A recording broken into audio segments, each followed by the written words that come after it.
of the series of webinars. Today we will be talking about how to attract the untapped market into your business and looking at the information and planning that you can go through and change within your business or your service. I hope you all had a good weekend this weekend and stayed safe in the storm. It wasn't very nice, but also wasn't quite as bad as I thought it was going to be, but that's fine.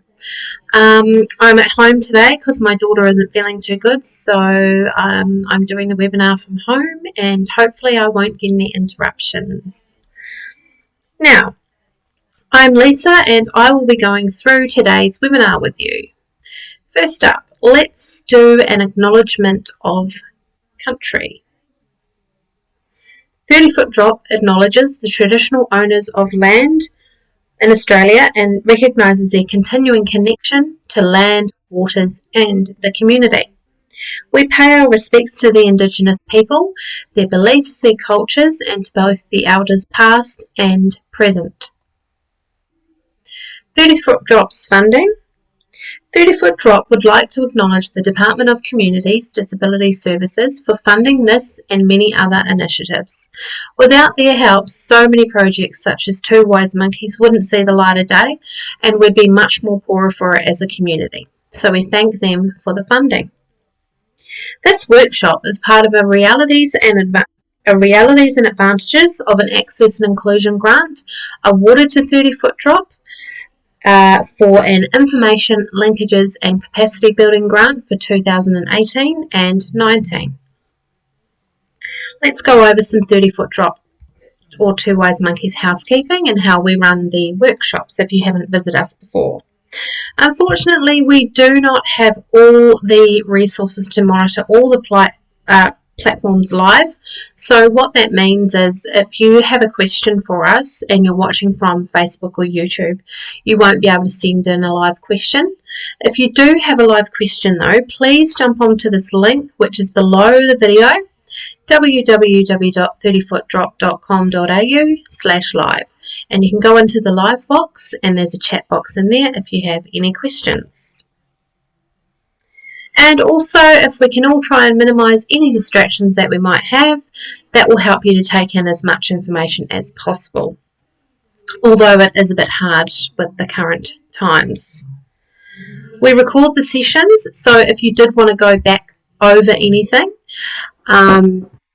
you can rewatch it. Sorry, so to check that the sound was okay. You can rewatch the webinars again or if you've missed anything, and you can also watch past ones if you were wanting to catch up and you can't make the live ones. We'll be referencing a lot of information and all the information is also available on our website, which is following the link below. Go into resources and you will find all the stats and research and information that we talk about, just a little bit further in depth for it. Okay, now if you know anyone that might be interested in doing these webinars, please share the information with them, share our page, tag us in any information, because the more information we can get out there, the better we can make changes in our community. What's next? At the end of the webinar, we do have a survey that we'll be really grateful for if you guys could fill that out.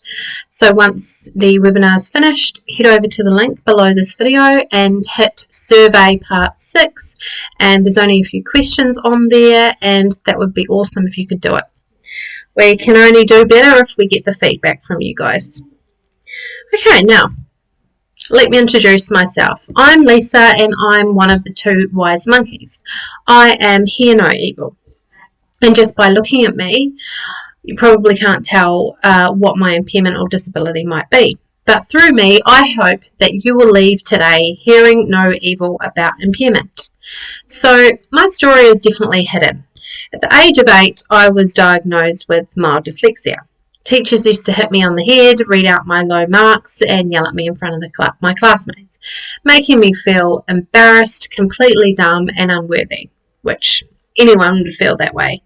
And nowadays, I don't think teachers would get away with it. But anyway, despite those challenges growing up, I was determined to prove them wrong and succeed wherever possible. And I tried really, really hard, and it was hard. I had to get special help for maths and spelling, which I hated doing. And if you've got a child or you know a child that has dyslexia, they will hate it. It's not nice having to do more schoolwork than everyone else. I used to go to a lady that used to help me in the morning before school, I think about 3 times a week. My poor mother, I just hated going, but you know, it was important for me to try and catch up somehow, because with dyslexia there's little bits and pieces that may have been missed in learning, or missed, like doing puzzles are really important, and just all these sort of things I have to figure out, and all those things help for the brain to come together and for you to understand how other things work. So anyway, it didn't stop me. I found that my passion was in the creative industry. So in school I did artwork, photography, and did really well. I got like in the 90% for most of them. I won awards. I was featured in magazines within the school. I sold artwork, had exhibitions, and then I went on to working in art galleries and doing picture framing. So with that, I've been all around the world working in art galleries, organising exhibitions, being gallery manager, framing manager, and yeah, I've really enjoyed it. And I also have a diploma in counselling, which is what brings me to being part of the Two Wise Monkeys team. I love to be able to help people, and I'm a totally empathetic person. I feel people's emotions and can really understand how people may feel. So my other passion is helping people, and because I've kind of struggled myself, you know, that maybe that's why I'm more sensitive to it. But I know what it's like to struggle in a different way, and I hope that you enjoy our workshops and that they make sense to you. Now, the other monkey is the director behind the Two Wise Monkeys workshops and the 30-foot drop website. He is Ben, and he is See No Evil. He's not with us right now. He's doing other projects, but he was he had an accident when he was 22, I think it is, and because he was an able-bodied person before that age, he saw what the world was like being able, and then he saw what the world was like being disabled, and he realised that, man, people just do not know enough about people with disability and how to be inclusive and accessible within a business. So hence why we're doing the Two Wise Monkeys workshops. So many businesses need to be made more aware, and we would love to see more people with disability and impairment employed in your business. So when we think of the monkeys, there's normally 3 monkeys. So who do you guys think the third monkey is? Give you guys time to guess. It's you. So the aim of today's workshop is to turn you into that wise monkey. And we will begin on a journey of realizing that, impairment or not, we are all human and deserve to be treated equally and fairly, and just the same as anyone else. There's no reason why people with disability or impairment should be treated any differently. Okay, so how are we going to get you started on the path of a wise monkey? Well, there is a lot to learn about people with impairment and their potential impacts on your business. Today's session is all about how businesses can meet the specific needs of this market in order to tap into their business and create change and inclusive ideas. We'll finish off our focus on tourism and events by having a look at the future. The southwest of Australia has the potential to grow this market, and we'll have a look at how this can be accomplished today. To finish the session, we will do an open forum session where you can ask any questions, but please feel free to ask any questions along the way. So how are we going to cover this? What will our teaching method be? The answer is fun, open and honest discussion. Sorry, I was just listening to my daughter. If we can't be open and honest about disability and impairment, then changes can't be made. So let's all be honest and get it out there and make these changes happen together. And if you really wanted to become that third wise monkey, behind me I have an example of the t-shirts that we have on the website. They're available from size 5 children to 5XL adults, and they're in black and white. So go and get one of those if you like the look of them. They're really comfortable, really good quality, and yeah, I get stopped in the street and asked where they're from. Okay, now next we will be looking at terminology. To reduce confusion and ensure understanding, I want to go over some terminologies that people often get mixed up. These are the differences between disability and impairment and access and inclusion. An impairment is an injury, illness, or congenital condition that causes or is likely to cause a difference of psychological or physiological function. In short, my impairment is mild dyslexia. And a disability, on the other hand, is the loss or limitation of opportunities to take part in society on an equal level due to social and environmental barriers. It is, as the word implies, something that makes you unable to access or participate in something. So an example for someone with dyslexia or a learning disability, there's various types of learning disabilities and some can be a lot different to others, but too much wording, complex information or stylized script can make it hard for some people with dyslexia to understand, which makes it then hard for them to get the right information that they are needing to use your business or service. Now, this is especially important because some people's disabilities or impairments are hidden. So potentially they're not using your business and you're losing business. If your marketing is too complicated, too confusing, then you're losing those people. So something to be aware of, that a lot of people's impairments or disabilities can be hidden.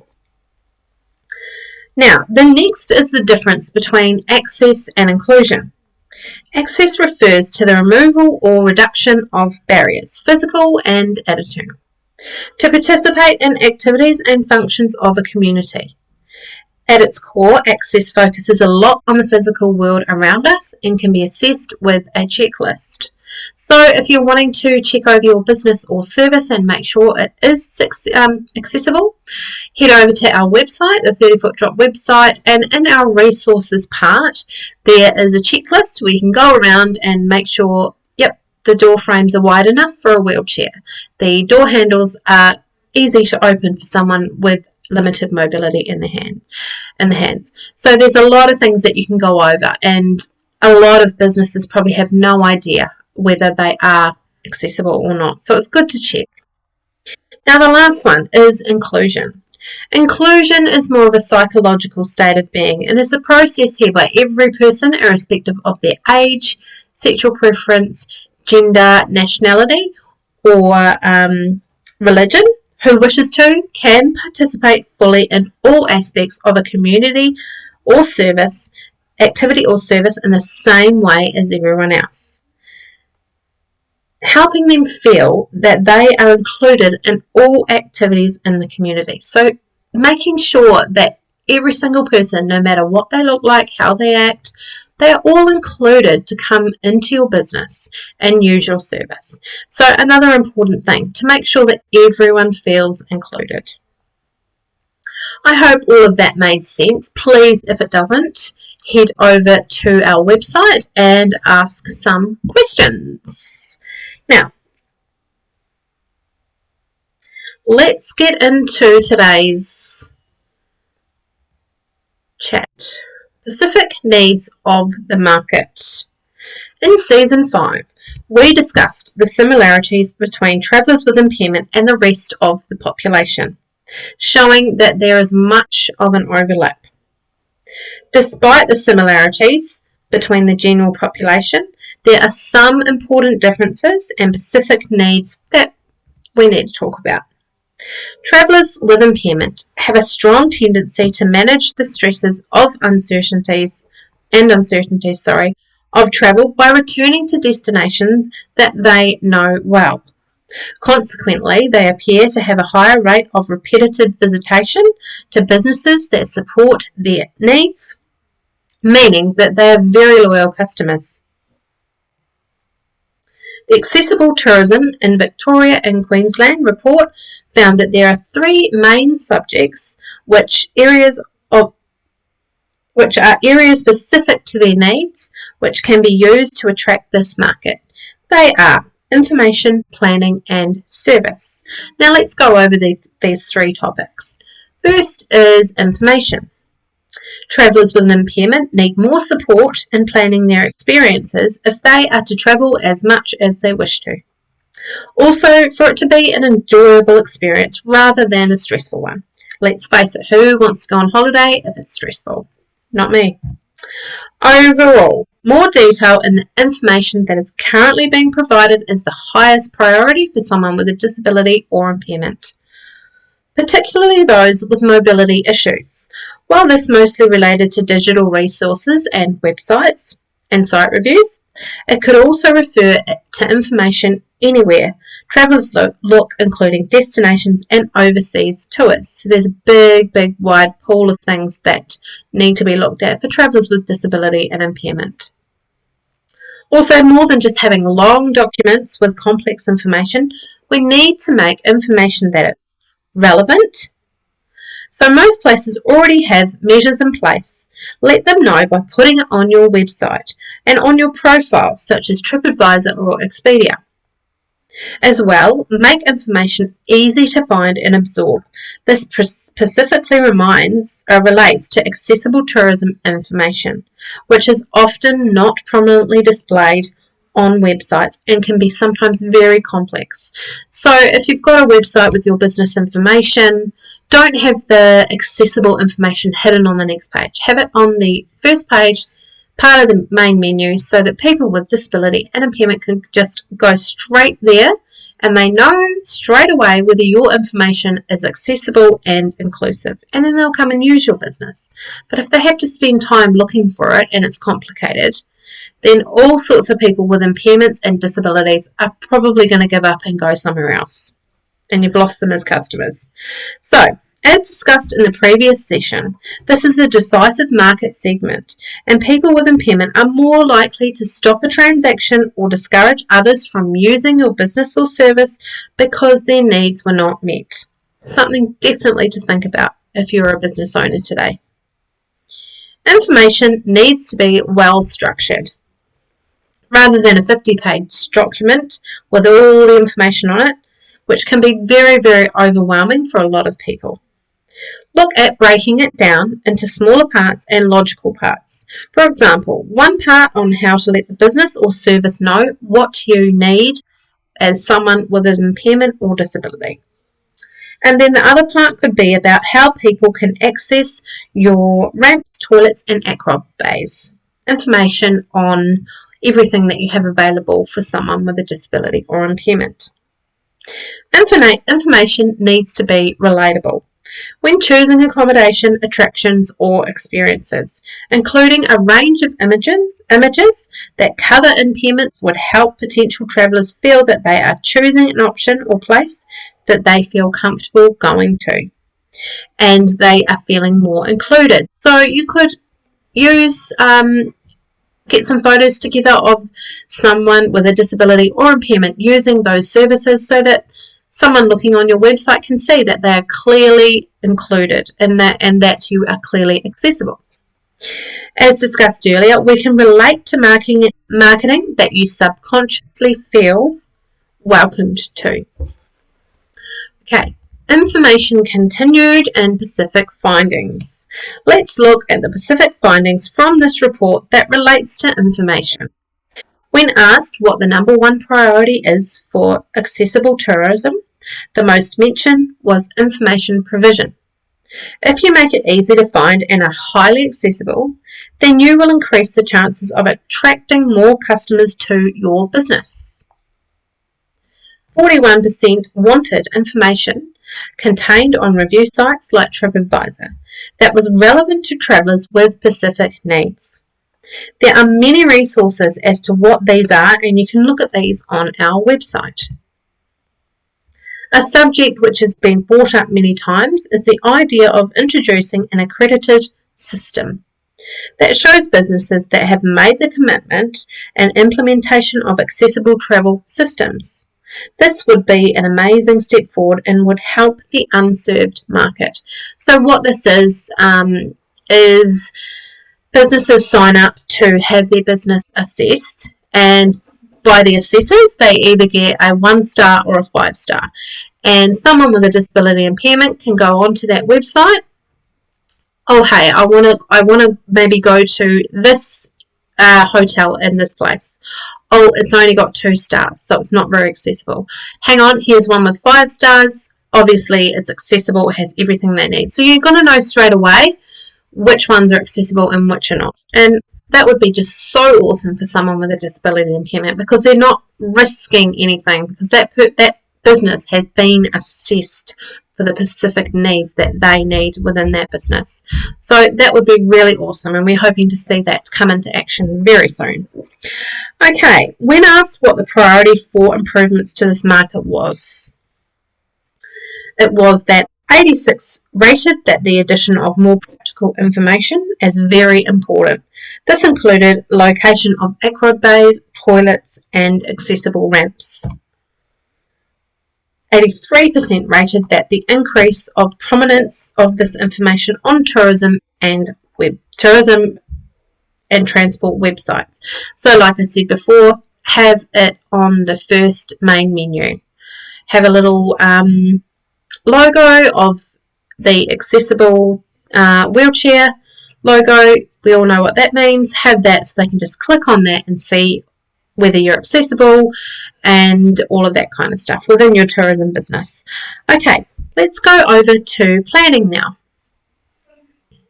Specific planning. People with impairment, especially those with mobility issues, have specific needs that, if not met, makes visiting a business or event impossible. With all of the effort and cost it takes to plan a trip to visit somewhere, lots of research is done beforehand to ensure that the resources are not wasted. 40% of respondents stated that not knowing what to expect was a barrier to travel, highlighting the benefit of more detailed information needing to be available before planning their trip. As you can see, there is a need for expert advice at the planning stage, and if you want to attract this market. Creating relationships and prompting your accessibility on platforms such as disability forums, peak bodies in the area, specialist travel agents, and even the NDIS coordinators would all be important in driving this. Internally, you could think about appointing an accessibility coordinator, someone who is knowledgeable in all aspects of the accessibility in your organisation or business. This person would be responsible for answering all queries and creating relationships with people with disability and impairment. This coordinator, sorry, my notes have just skipped.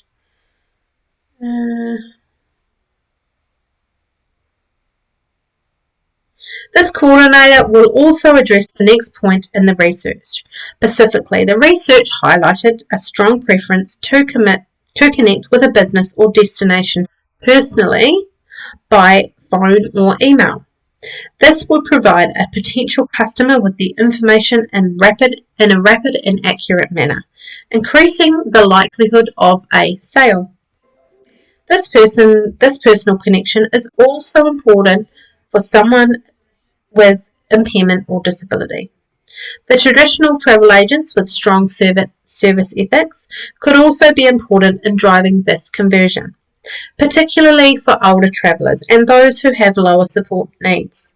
Many clients had lower expectations, so this advice would expand their interest and create demand for more products.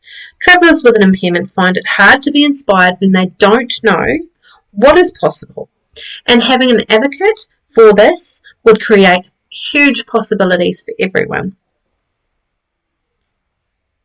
Let's head over to service now.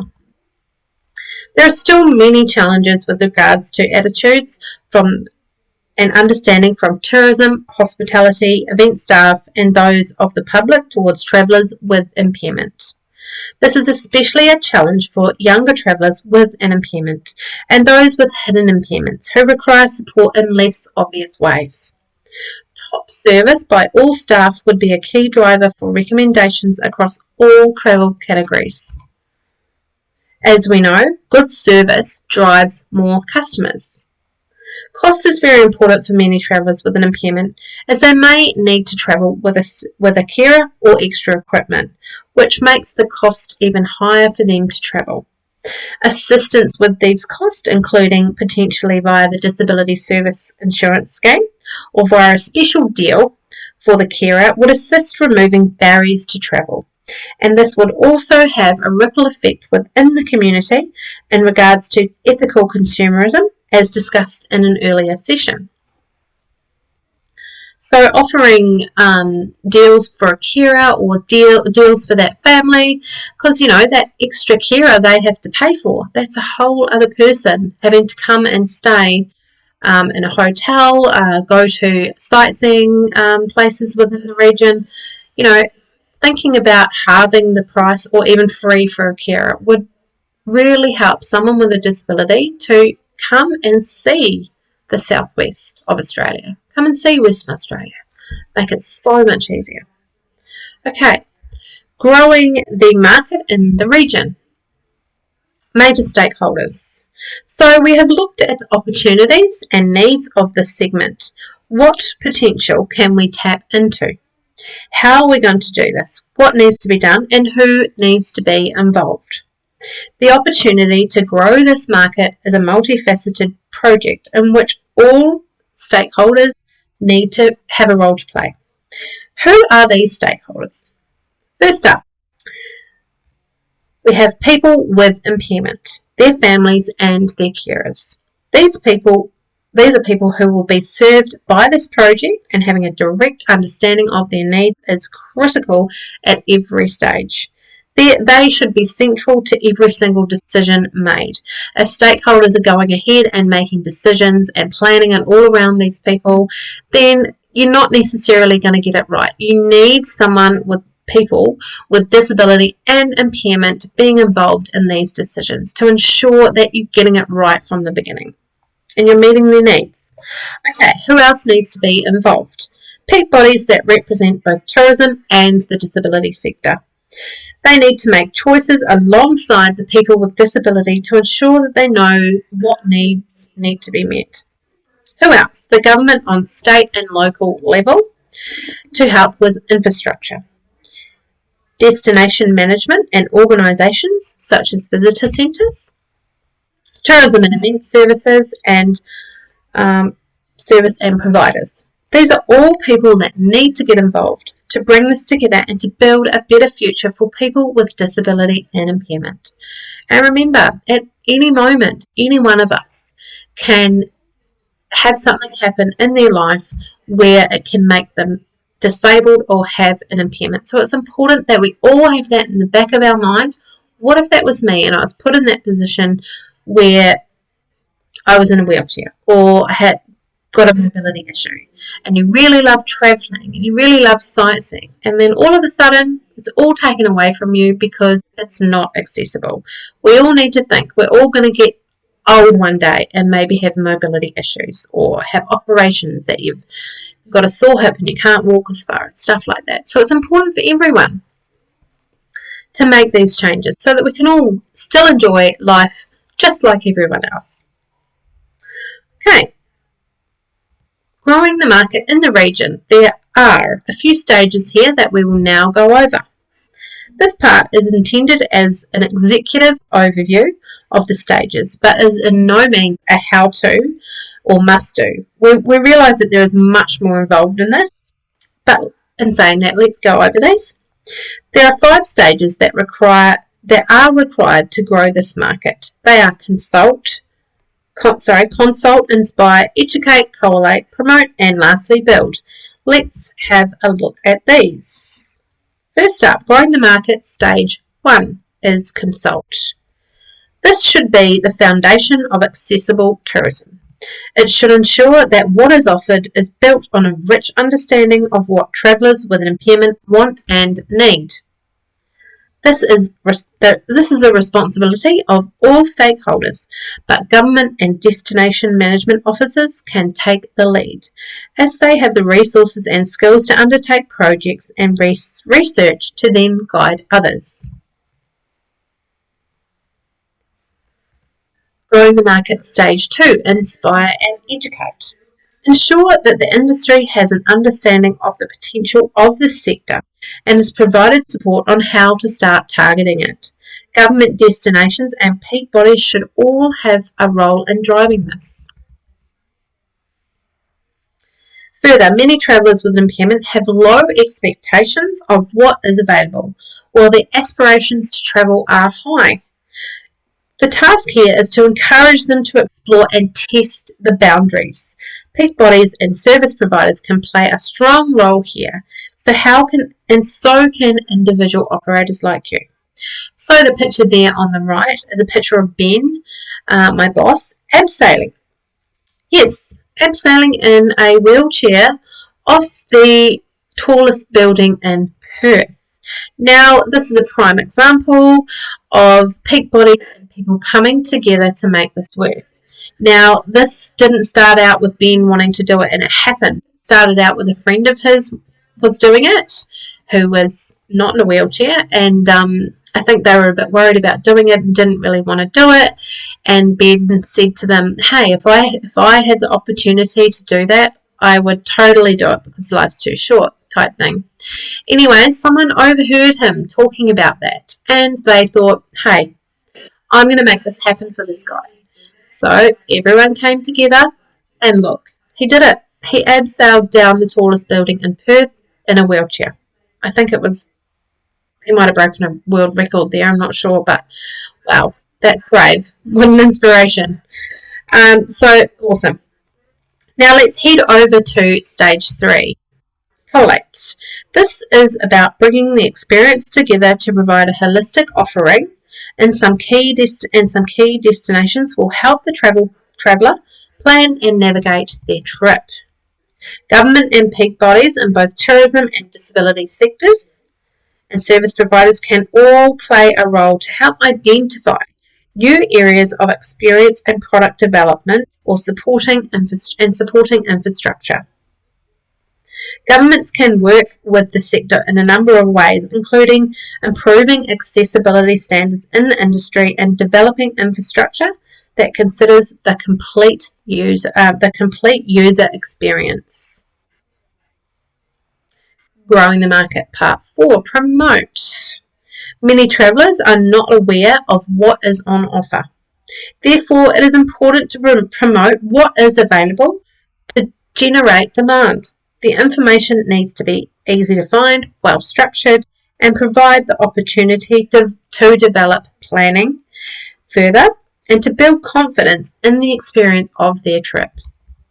So once they've got their confidence and they know what you have, then they're going to return back to your business. And they're not going to know about it unless you promote it. So this is the responsibility of the individual businesses and destinations. Last one for today, growing the market, stage 5. While not the highest priority for now, new infrastructure needs to be the subject of ongoing focus, ensuring that any new infrastructure employs universal design principles, which will make this opportunity more cost-effective for the future. This is a cross-industry responsibility.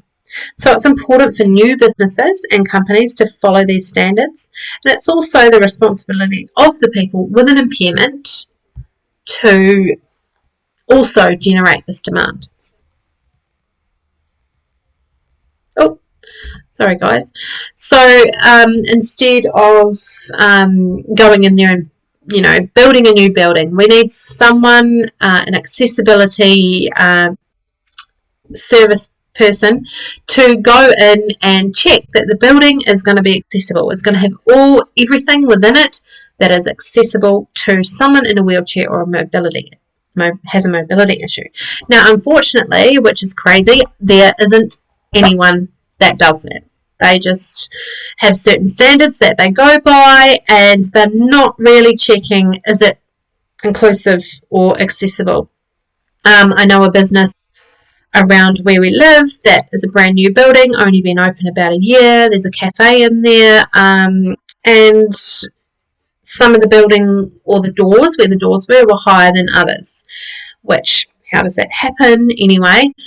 It was not accessible. People with a mobility or in a wheelchair, mobility issue, or in a wheelchair could not get into that cafe. So they had to put in their own things to make it accessible. Now, there's a brand new building. That kind of stuff should not be happening. So what this is all about is getting it right from the beginning and making sure it's accessible from the beginning, within, in and around the building, so that you don't have to then do it later. Okay, so that is tapping in part 6 today. I hope that you enjoyed it today. I just need to plug my computer in so it doesn't go flat in front of everyone. So that is tapping in part 6, growing the market. I hope that you all enjoyed that and it made sense to everyone. If you do have any questions for me, I'm now going to hit the open forum button where you can ask any questions that you might have. But if you are going to leave now, please jump onto the link below and fill out that survey. Be greatly appreciated. And if you know anyone that may benefit from today's webinar, send them over tonight, because I'll be doing this again at 6 o'clock, so people can jump on and watch again. Also, we start back at webinar part 1 tomorrow, so if you missed out on part 1 and 2, you can watch those this week at 11 o'clock and 6 p.m. So please head over and write any questions that you may have, or send our information out there and let everyone else know to come and join us tonight or tomorrow. Okay, right. I will see you guys soon for the open forum question time.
So welcome back everyone.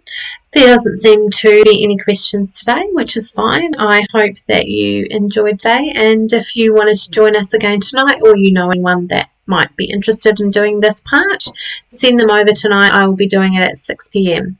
And as well, if you wanted to, we are starting back at tapping in part 1 tomorrow, which we go over the myths and realities of why to employ someone with a disability or impairment. So I look forward to seeing you tomorrow for that, or if you're rejoining me tonight, I will